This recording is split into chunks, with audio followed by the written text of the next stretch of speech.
Cześć, witam Was w kolejnym, trzecim już sezonie, po trochę dłuższej przerwie, w której bynajmniej nie próżnowałem, o czym zaraz się przekonacie.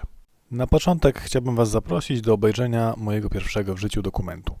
Żeby poznać zasadę działania urządzenia, o którym będzie mowa, proponuję, żebyście obejrzeli ten filmik. Niemniej ten dokument starałem się stworzyć tak, żeby osoby bez podstaw teoretycznych mogły mieć przyjemność z jego oglądania. A czy mi się to udało? Przekonajcie się sami. Zapraszam na krótką historię długiego kopania. We are in Antarctica on the Brunt ice shelf, 1200 kilometers from Antarctic Peninsula and more than 500 kilometers from the nearest another human facilities. This station, called Halley VI, is one of 5 research stations included in the British Antarctic Research Program. The reason why we are not using CFC in aerosols was born here. Scientists spotted the ozone hole in 1985 here. Now I will take you on a journey to one of scientific experiments where I was involved. So the Brunt ice shelf is quite a dynamic ice shelf, and in 2013 a chasm that we'd been monitoring started to grow across the ice shelf. And there are other cracks on the ice shelf as well. So we have Halloween crack, and then there was a north rift that started growing just last year. But we're monitoring all these cracks for a mixture of operational purposes and for scientific reasons. And the AP-res is one of our key instruments for knowing how wide the crack is and how the width is changing. And it relays data back to Cambridge kind of as it happens. So it gives us the most up-to-date information about the width of the crack, which means you can get resolutions down to less than a millimeter. It's yeah, it's very high resolution, which means you can really nicely see what would be quite small signals and that you probably wouldn't even see in GPS data, because our GPSs are only 1 centimeter resolution, say. So yeah, it's really an amazing instrument.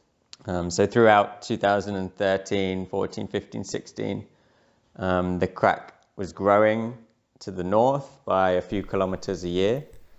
And we would set up the AP-res near the crack tip to monitor its widening rate, which is a good indication of how likely it is to propagate further.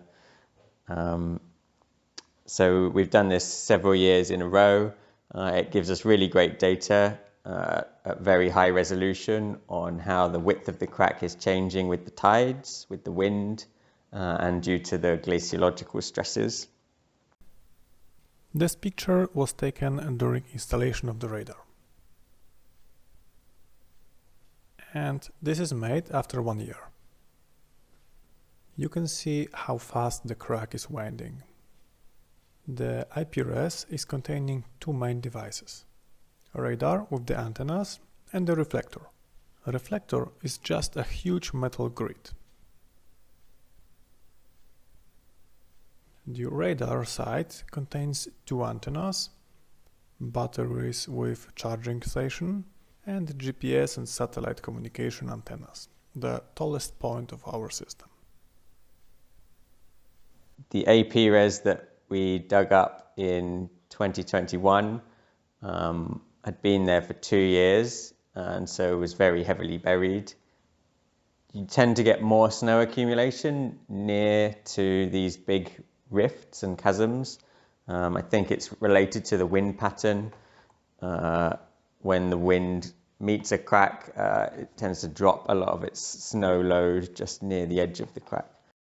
And here the history begins. We left the station at 23rd of December to make the camp near the area when we should find the IP-res. We had also some other tasks, but the main thing was to decommission IP-res.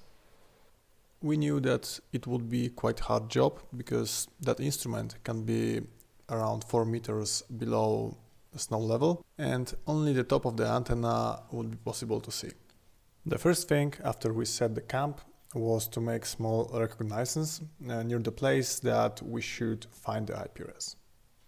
We definitely found something that looked like the reflector, but the cage was pointing with an angle that shows that the radar could be at the other side of the crack. Ollie, I have a zoom camera if you want, you can use. Alright. The weather became worse, so we decided to go back to the camp.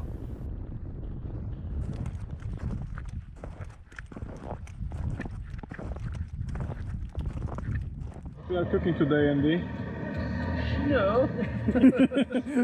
That's because this image is just a snapshot from September.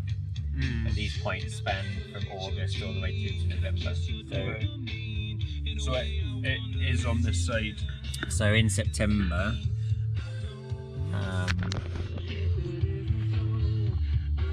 so I can shade these points based on what month they are.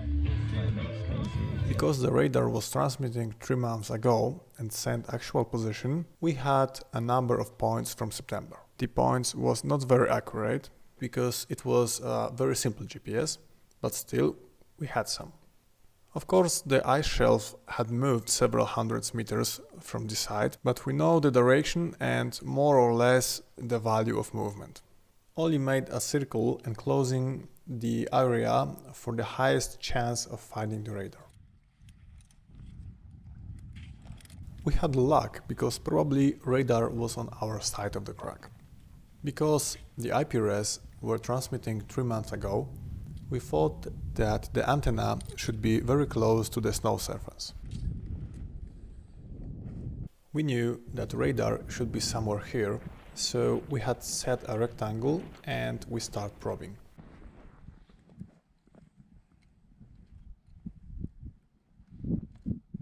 Because probing didn't get the results, we decided to dig 1 cubic meter holes in the most probable area and try to probing there with different angles. I'm imagining it. Oh, for nothing. Yeah. I reckon I probed probably 500 holes. Do you think? Out of the 10,000 that I needed to do. I mean, I probably did a couple hundred. Yeah. Because that method also didn't give a result, we started wondering about to use the another type of radar to find our instrument buried under the snow. I kind of agree, and like I've been on roller coaster mood swings when it looks like we might find it or might not find it. But we're pretty sure now that it's in an accessible area. We just don't know how deep it is or exactly where it is. So we kind of wanted to at least find it whilst we're camped out here, even if we can't dig it up, at least we can work out how deep it is and where it is and come up with a plan. So we're wondering if we could make use of the radar sledge and or if there's a metal detector somewhere on base.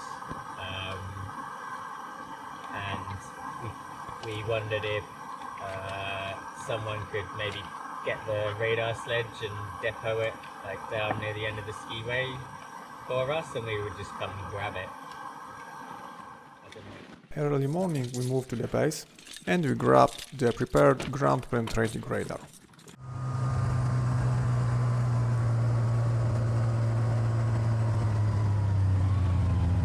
This radar is used for finding items under the ground level, but on Halley we use it for finding hidden crevasses.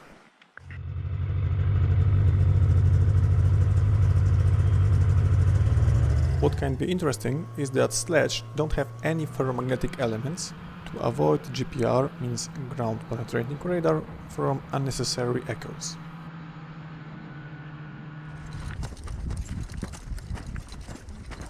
When we came near our destination, we attach a rope to the sledge and start dragging radar around tipped rectangle. Ollie was on the sledge and he was looking into the screen to mark any unusual echoes. In here. Yeah.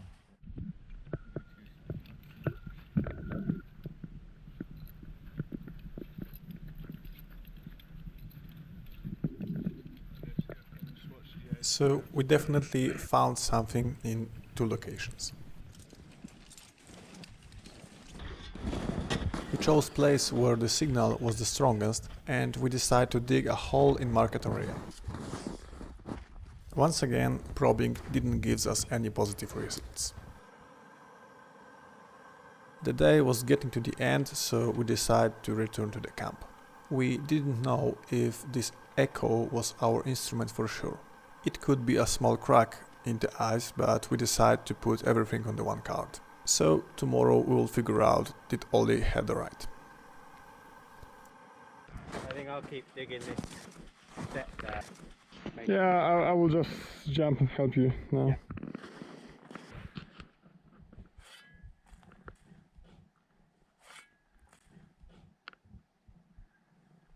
When you are getting deeper, snow it starts to become more solid.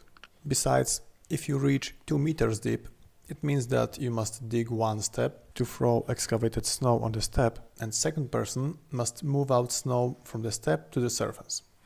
If you are going deeper, it means you must create each step per 1.5 meter deep, so difficulty are increasing exponentially. We were 2.5 meter down, and digging starts to be very time consuming, but was no IPRS marks. Hope was getting smaller with each digged shovel. We decided to drop down the GPR to make sounding.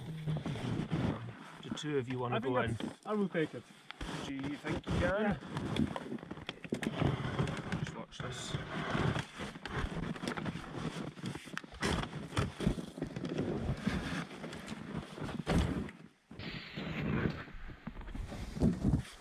You want to jump in? Seb, do you want to move the radar around whilst I Yeah. look?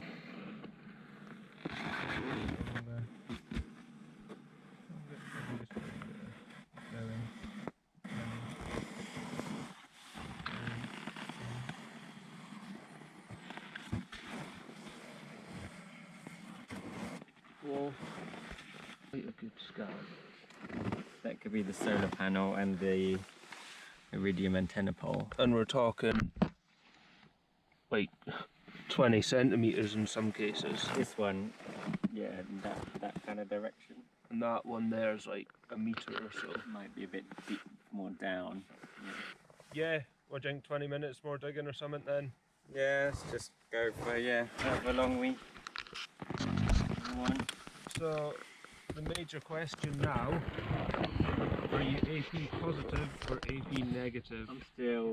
I think I'm trying to remain neutral. AP neutral. We decided to dig 20 minutes more into the wall where echo was the strongest, and if we will not find it, it means that it's all that we could do.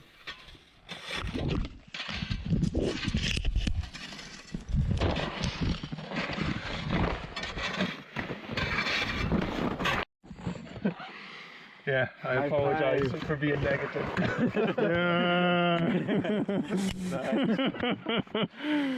Holy shit. What is it? Just throw the cable, man. I might have just chopped your cable. Fine, but it's a little way down, which means the top is probably a bit higher than that. Woo. Fuck, I did not think that was happening. Hero. So, the mission is begun. Yeah, now we can start. So that will be the enclosure. We can see. Yeah. No fucking way. But do you want to dig out all by ourselves, or we need to reinforce this? Yeah. Well, I think we're going to dig for the rest of the day, and then But- we'll work out what needs to be done. Okay. But you can do that 4 times faster with more people. But we can't get people today. Yeah. And we can't It's just sit around probably- in the tent today. We can't sit into nothing. And it's probably too late to pack up camp, go to TTO5 and go home by the time we find out the height of it and that first. Mm-hmm. But what you could do is we could go for lunch now Yeah. and you could make a call.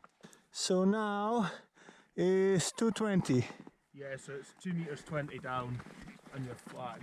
The most important is the AP res. Yeah. But I would like to get the antennas because you can't use the AP res on its own. So what's 8 meters that way is mirrored 8 meters that way. Yeah. So I think tomorrow and the day after, the three of us could get all of this. You reckon? But then you're talking a day each for the antennas if it's a whole of this magnitude again. Yeah. So that's 4 days. Yeah. Maybe 3. I think if we go to them with a plan and be like, yeah, probably get it all out in 4 days. So 4 days for 3 people is 12 people days. So if we have 12 people, i.e. if we get 9 helpers. I mean, it's not going to be as quick. Well, maybe it would be quicker. If we can get 9 helpers, we can do it in a day. I think we'll see what they say. If they won't give us the people, I think I'd probably still give it the time. With us 3. Yeah. So we're probably, after we've eaten and thought more, going to ask for a snowcat with 8 people. I think so. And if they say no, If they say now was the question of the day. We came back to the camp for lunch and cut to the station. Hello. hi, Dave, it's Andy. Hello. Hello. Hi. I'll cut to the chase. So today, about an hour ago, we found the top of the AP res about 2.5 meters down. Yeah. Which is great news. Yeah. Always very happy. But the bottom of it is another 3 to 4 meters down, and there's another part of it a few meters to the side. So ultimately, I don't think the 3 of us can dig it, even in a few days. Is there any way base could offer resources of people in a snowcat? Yeah, I mean, not today or tomorrow, but if you flag it, we certainly sort it out. Okay, yeah, I mean, we figured obviously not today. We were wondering if maybe tomorrow, or if not tomorrow, is Wednesday an option? Obviously, we're just worried about. Let me have a think about it. Yeah, we'd just be worried about it drifting in or, collapsing or anything in the weather. Yes. Weather forecast. Yeah. But we don't have an up-to-date Yeah, weather okay, forecast. I'll have to think about it. If you just flag it for now and carry on with your plans and come back, then we'll have a chat about it later and we'll come up with a plan. Yeah, so we'll keep digging away at it today, see what we can get and flag it. And then we'll continue to plan to come home via TTO5 tomorrow morning. No, we found the IP, but it means we must become a miners now. Yeah. Fucking Rob, man. Bigger flag.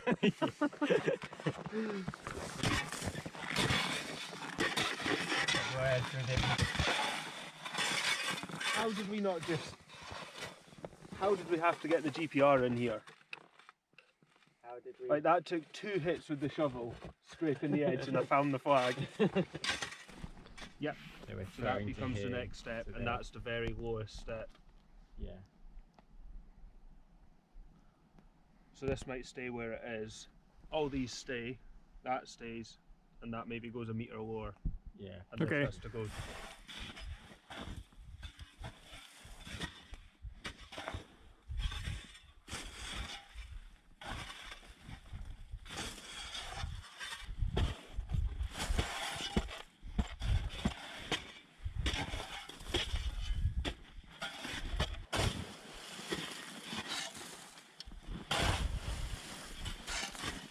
Fall in, Seb.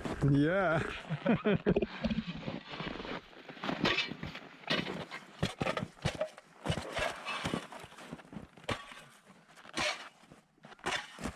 Are you super excited to see the data? Do you think Um, it'll show cool shit, or will it just show nothing because it moved? I'm not sure. it doesn't sound good, Yeah, so why are we here? Yeah. For what we're doing? I don't think the data will be as exciting as it could have been, let's put it that way. Okay. Because the crack has shade and the dog cage is not visible. So Yeah, like, yeah.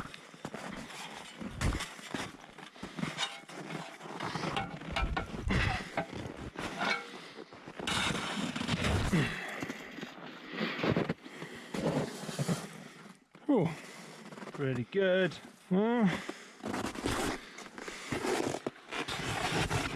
holy shit. How many watts is it producing? Now, Yeah. I think 0.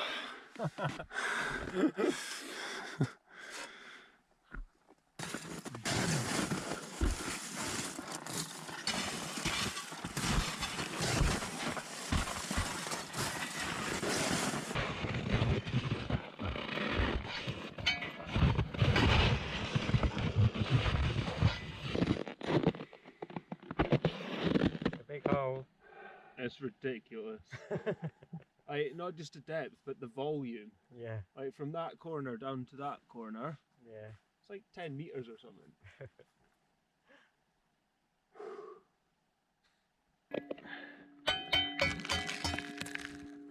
Like a rock.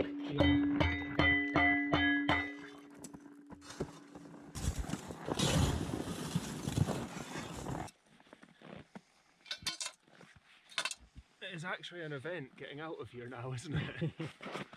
It is when all the steps are empty of snow. Yeah. So it's kind of all or nothing tomorrow. Yeah. There's no point. What did we do? Go try do another 3-4 hours, not quite get there. And then the wind. The wind picks up, it's drifting in, and we're 5 meters down a hole trying to finish half a day's work. Yeah. Right. Because weather got worse, we pack our camp and back to the station. We had a permission from station leader to bring more people there, so we knew that next session here should be the last one. Now, fingers crossed for light wind without large snow accumulation, because we left quite big unprotected hole there.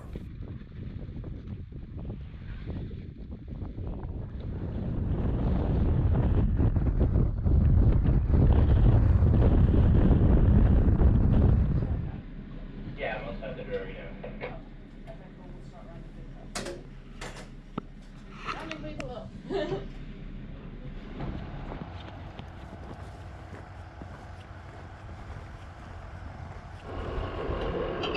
Water shovel!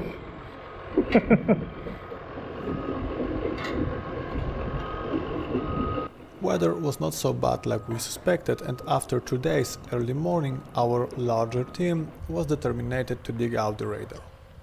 Ollie and Andy took skidos, rest of us were in the snowcat.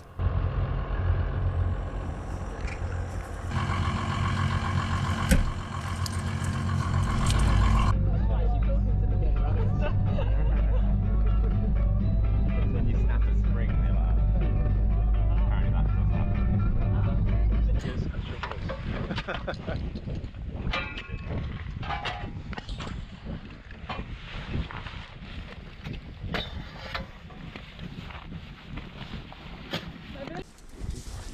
Yeah, cool. So yeah, basically you can see you've got chasm 1 running right down here, and then the west front on the other side. Please don't go anywhere near the chasm.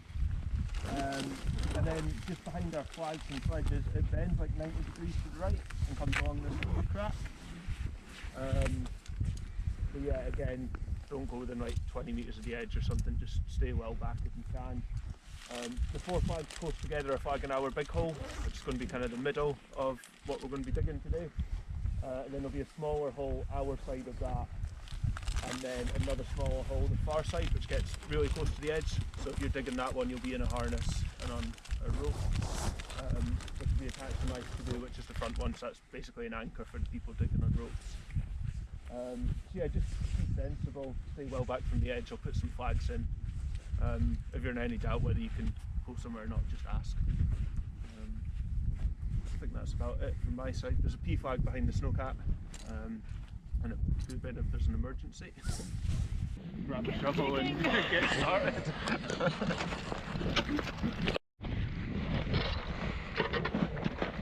Watch out. Yeah, just cut some off. Whoa! That's a bird, isn't it? Yeah, that's okay. Cool. Yeah.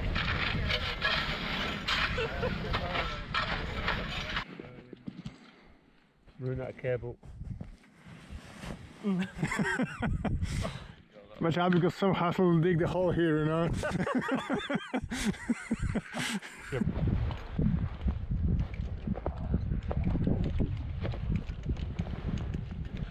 Doesn't like if I've got a picture of that.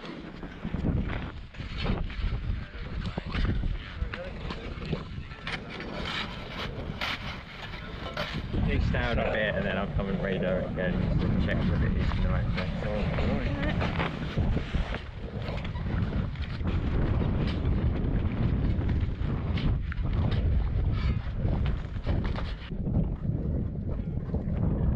back. Yeah, Drive for an here, right? yeah. Sore leg, holding the thing flat down.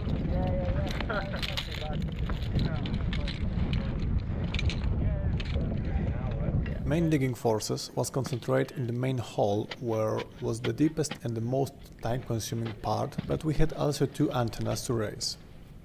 Now, when we exactly knew where is the center of the radar, with GPR we could estimate where this antenna was buried. Antenna wasn't so deep, around 3 meters below snow level.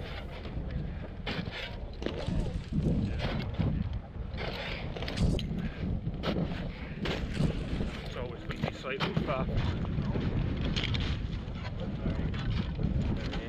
Because it was very close to the crack, we must wear a harness like Andy mentioned.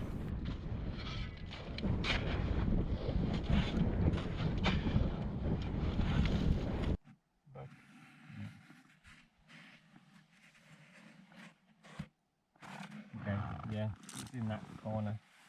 Here? Yeah. Okay. Leave the post, right? Post is at the back of the hole and the antenna's in front of it. Like the antenna's stuck to this side of the post. Oh right, so you're on the right side of the We are on the right side of the post, but I reckon we'll just go down here and leave this as a kind of a step. There. Okay, so then you can unscrew it and get it out. Cool. That's digging deeper.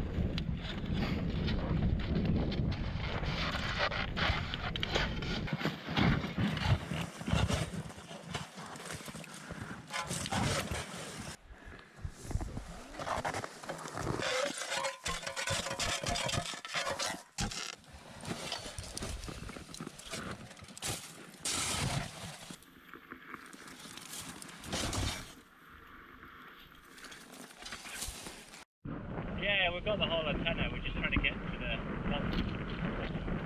Yeah. You got the batteries? I found them. Your antenna's out. Whee! Can you see the top and the bottom? Yeah. Then undo the bolts. Yeah. Can you get to the bolts, Seb? No, because I must more snow from the back. Do you want the wood saw to saw the pole? If you maybe went another foot deeper, you might be able to do that. But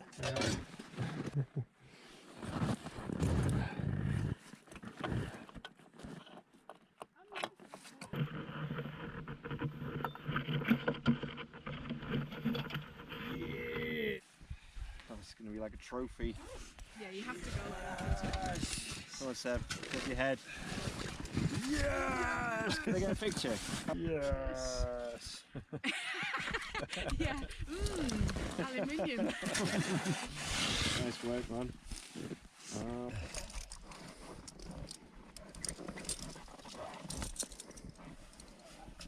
This one.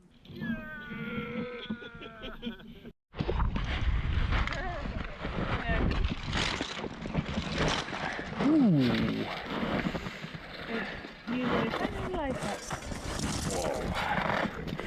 You made a nice job. What's up, Ollie? So, do you want to chip out? So I'm using this. Seems to be the best way. Okay. My way. We just make a bigger hole. Bigger, wider. Yeah. I thought that you just move out the batteries. I I reckon we've still got half a metre to go. Yeah. Fucking deep. 2 hours later, guys made a very hard job. They cut off the wooden plate and I had access to the battery box and whole system.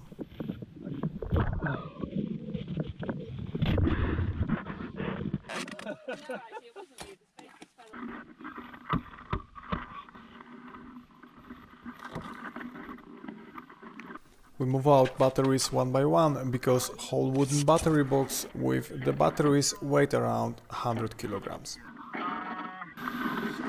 Screwdriver. Flat Phillips screwdriver. Screwdriver.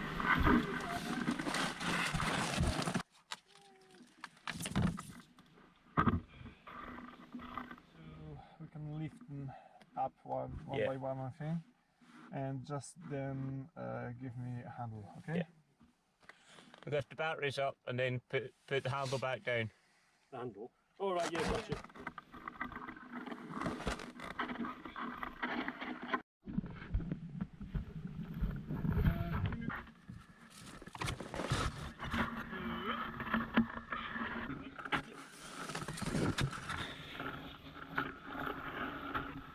And that's the heart of IPRES system. All data are collected in that yellow box.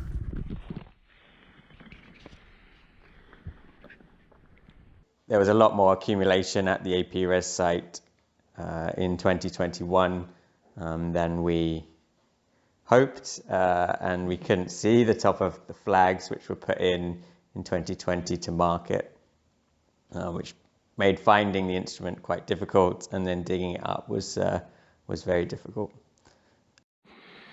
Everything, Seb. Yeah. Happy. Oh, what to do? No. Now we must fill the hole.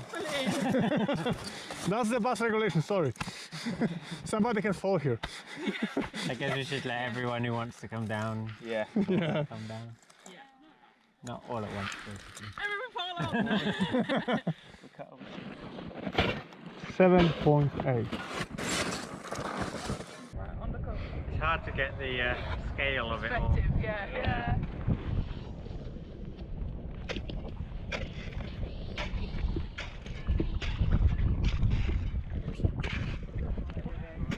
And eventually the shear stresses reached such a high level that a new crack formed in a semi-perpendicular direction to the original crack. And this split the area between the two antennas and the reflector, so that the two antennas were kind of offset from the reflector. And as it happened, the two antennas and the instrument ended up in almost a corner of the ice shelf, with the original crack going kind of north to south, and then a new crack more or less east to west coming off only 10 meters or so away from the instrument. So, like you see, chosen place for the IPRES was just a bull's eye.